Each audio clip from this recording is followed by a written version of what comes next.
अस्सलाम वालेकुम दोस्तों, अॼु असांजो सफ़र आहे मदीना ऐं असां वञीसीं तयारु थी निकितासीं मदीने जी तरफ़। मके मां निकिरी जम्मू क्रॉस कयूं, पोइ ख़बर पई त अरे मूंखे त व्लॉग बि ठाहिणो हुयो। व्लॉग जी यादगिरी तॾहिं आई जॾहिं साम्हूं चंड ॾिठो, मूं चयो चंड ॾिस, मां केॾो चंडो आहियां, मां व्लॉग ठाहिणी विसरी वियुमि। पोइ असांजो सफ़र जारी रहियो, असां हलंदे पहुतासीं सास्को में। दोस्तो सास्को जेको मके ऐं मदीने जे विच ते आहे। दोस्तो हिते एतिरी त सर्दी हुई ऐं अहिड़ी त थधी हवा हुई जो जंहिं मां ॿुधाए नथो सघां। पोइ बुख बि ॾाढी लॻी, कयुमि अलबेक जो रुख, ऐं अलबेक खाइण में एॾो ज़ाइक़ेदार आहे जो 10 चकर माण्हू खाए न तॾहिं बि ढापे न। अचो त हलूं अलबेक जे अंदरि। सेठ खे मूं चयो तूं काउंटर ते ऑर्डर ॾे त मां तोखे रिकॉर्डिंग कयां।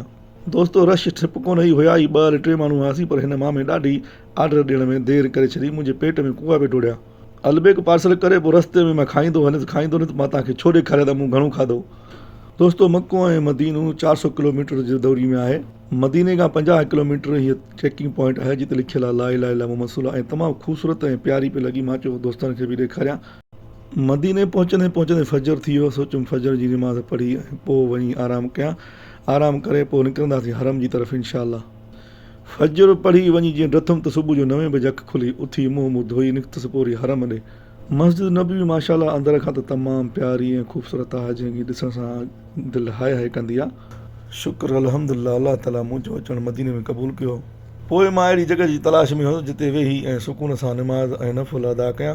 माशाअल्लाह मदीने में जेॾी महिल बि तव्हां अचो तव्हांखे रश मिलंदी। लखनि जी तादाद में दाख़िल थींदा आहिनि माण्हू अंदरि हरम में, ऐं लखनि जी तादाद में ॿाहिरि निकिरंदा वेंदा आहिनि। दोस्तो उन लखनि में मां बि हिकु मिसकीन हुयुसि जेको अंदरि एंट्री थी अल्हम्दुलिल्लाह, ऐं पोइ ॾिठमि त मां हाणे कहिड़ी जॻह ते वेही ऐं निमाज़ ऐं नफ़ुल अदा कयां। पोइ आख़िर अहिड़ी जॻह मिली जिते वेही क़ुर पाक जी तलावत ऐं नफ़ुल निमाज़ूं पढ़ियूंसीं।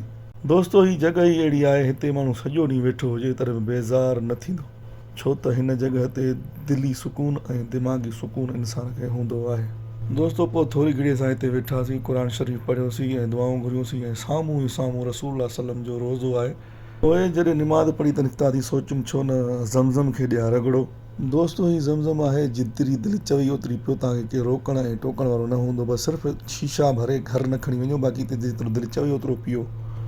हीउ मंज़रु माशाअल्लाह केॾो प्यारो ऐं ख़ूबसूरत आहे।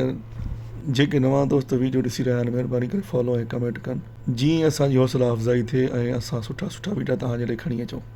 पोइ मां निकितुमि ॿाहिरि ऐं वधंदो रहियुसि बाबल सलाम जी तरफ़। बाबल सलाम दोस्तो उहा जॻह आहे जितां अंदरि गिरी रसूल सलम खे सलाम कबो आहे ऐं ज़ियारत कबी आहे। बाबल सलाम खां अंदरि दाख़िल थियण महिल मूं वीडियो बंदि करे छॾियो, छो त अंदरि असां सलाम करणु वेंदा आहियूं, वीडियो रिकॉर्ड करणु न।